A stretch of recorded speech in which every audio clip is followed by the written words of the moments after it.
I just always considered myself American, and my grandparents were American. I just felt really connected, and I felt Irish, you know, for the first time in my life.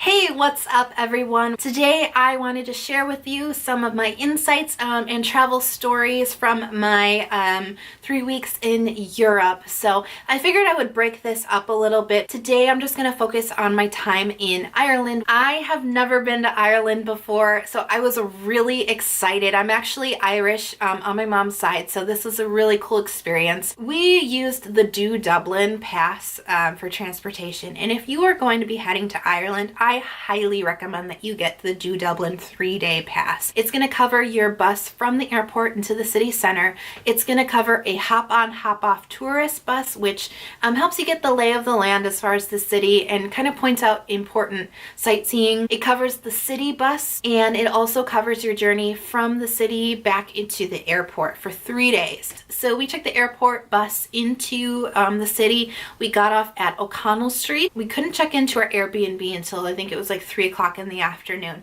So we got off at OConnell Street specifically to head to Ned Kelly's.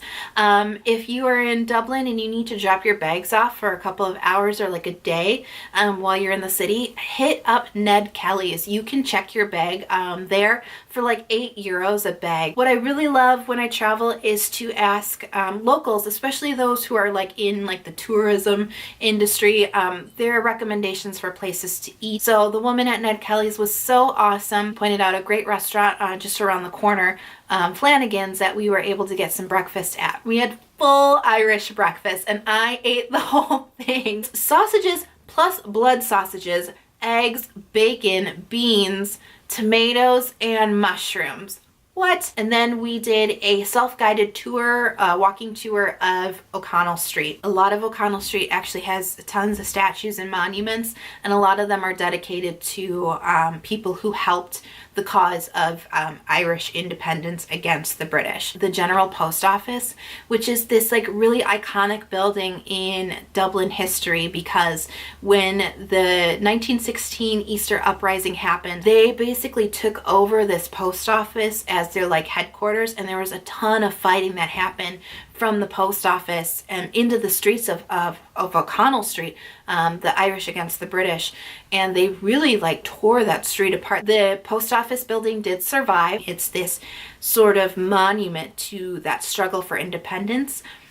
There are still bullet holes in the building. It was crazy. You walk by it and you see it plain as day. There's bullet holes in this building that are still there from that struggle, from that violent struggle for their own independence. So that was really kind of stirring to see. We ended at the Garden of Remembrance. OConnell Street is kind of one of the main really busy drags of Dublin. It's very urban. There's a lot of people, tons of traffic, lots of noise. But when you go into the Garden of Remembrance, which is a tiny little park, it's quiet. Really beautiful green lawns, this beautiful pool of water with these blue and green mosaic tiles underneath that just give the prettiest color. And it is in dedication to all the people, all the martyrs who fought for Irish independence, which was kind of like a nice little punctuation to that walk. So after all of that, we got into the Airbnb. We totally crashed and woke up bright and early the next day. I don't want to waste any precious second of the time that I am on a trip, because for me, travel is not something that I do all the time. It's not even something that I do every year. To make travel happen, I have to work really hard. I want to make sure that once I am on that trip, once I get to go on that vacation, I don't waste any of the time. So 9 a.m. we went to go see the Book of Kells, which was something that we had booked ahead of time. And I really recommend, if you're going to Dublin, if that's why you're watching this video, book ahead for the Book of Kells. It was a great exhibit, except suddenly the Book of Kells was not available for display when we were there, so we didn't actually see the Book of Kells. Just always be prepared for stuff like that to happen, and don't be so disappointed. Kind of let it roll off, you know, just go with it. So after the Book of Kells, we headed to the National Archaeology Museum, and this is a fantastic museum that is totally free of charge for admission. In Dublin, a lot of the museums and history sort of focused on the Irish independence struggle. What I liked about this museum was that it focused on the ancient culture, and what's really neat is, you know, Ireland is an island, so they were really immune from the effects of cultures mixing in a way. So they actually never really even experienced a dark ages like the rest of like continental Europe did. They were so far away and so isolated that those influences just didn't travel to that island. So the Celtic culture for a long time was sort of like untainted in a way, to see how that culture developed without those outside influences. Brooch of Tara was really cool to see, all the gold stuff that they had, all the like old jewelry and swords, and just really cool, delicately crafted things. Bog bodies. Totally morbid, but so interesting. I did not take video or pictures because it didn't feel right. A lot of the bodies that they had found, they thought were actually human sacrifices. They would throw these bodies into the bog. Well, the bogs actually preserve the bodies like a mummy, like mummification would. So when you see the bog bodies, it's not skeleton. There's skin, there's hair, there's nails. Super creepy, but so interesting, super cool. After that, we walked around, we visited some of the green spaces in the city.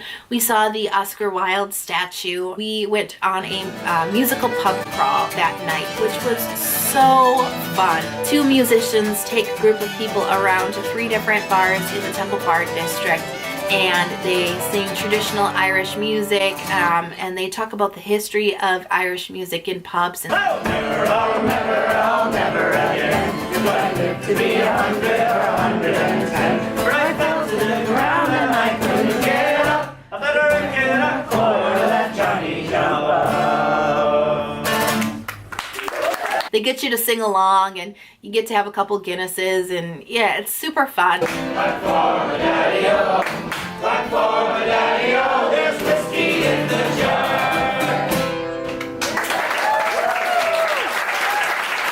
Then the following day, we went to Kilmainham Jail. Wow, what an amazing museum.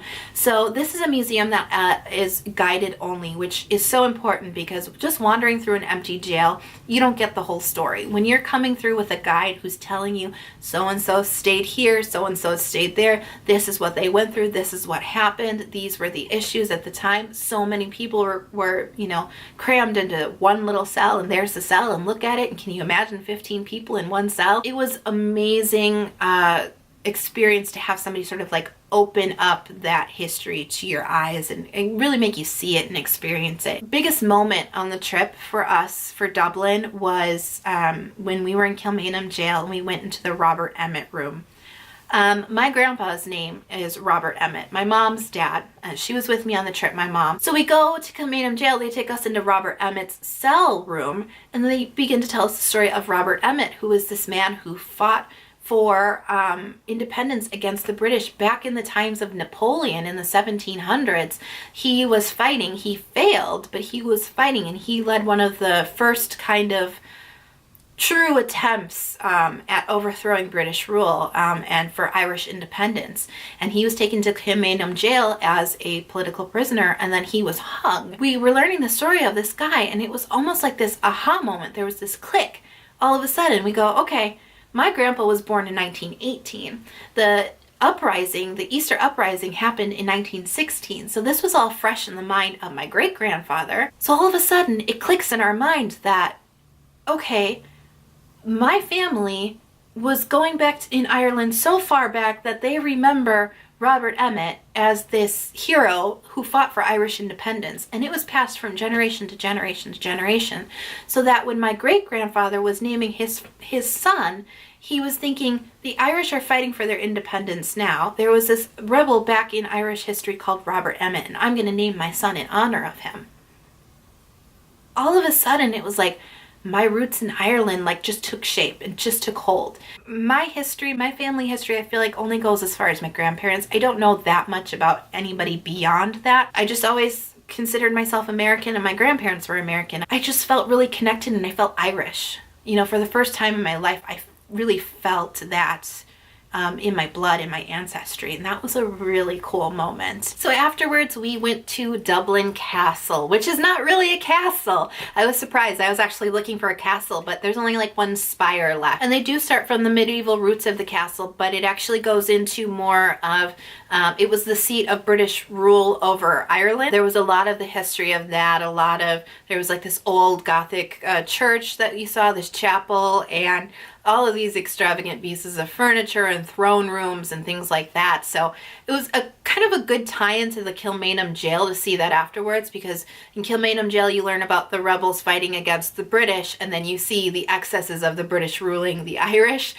So it kind of helps illuminate the story even further for you. After that, we headed up to the Chester Beatty Museum. Chester Beatty was this eccentric millionaire who collected all of these old manuscripts and books, and having not seen the Book of Kells, it was really cool because there was a ton of illuminated manuscripts that would have been of similar quality. And the other cool thing that was in this museum, the earliest versions of the Gospel on papyrus here on display at the Chester Beatty Museum. If you watched my video about how the airline lost my bag, you'll know I was supposed to fly out of Dublin on Saturday morning. It was canceled and then rescheduled to a Sunday morning. So I had one whole another free day, fourth day in Dublin. The company that offered the transportation pass, the Do Dublin, they actually do sightseeing tours, like day trips outside of Dublin. And we went and saw Malahide Castle, and then we also went out to Dublin Bay. Malahide Castle, I mean, I wouldn't say that it was a must-see that you really need to sort of side trip outside of Dublin to see it. It was kind of a second-rate castle. When you go to Ireland, even if you're in Dublin, in the urban part of the city, you kind of imagine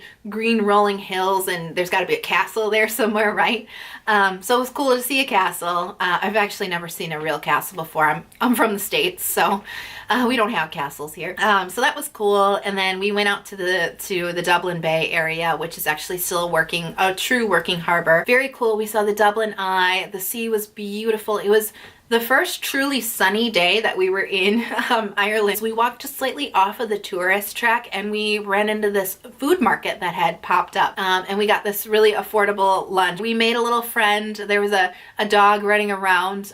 He kind of made us his new best friends. He was begging for food, but he loved us so much, and I just called him Henry. I don't know what his real name was, but that was Henry. He was the cutest little dog. So I really enjoyed my time in Dublin. It was really an eye-opening experience.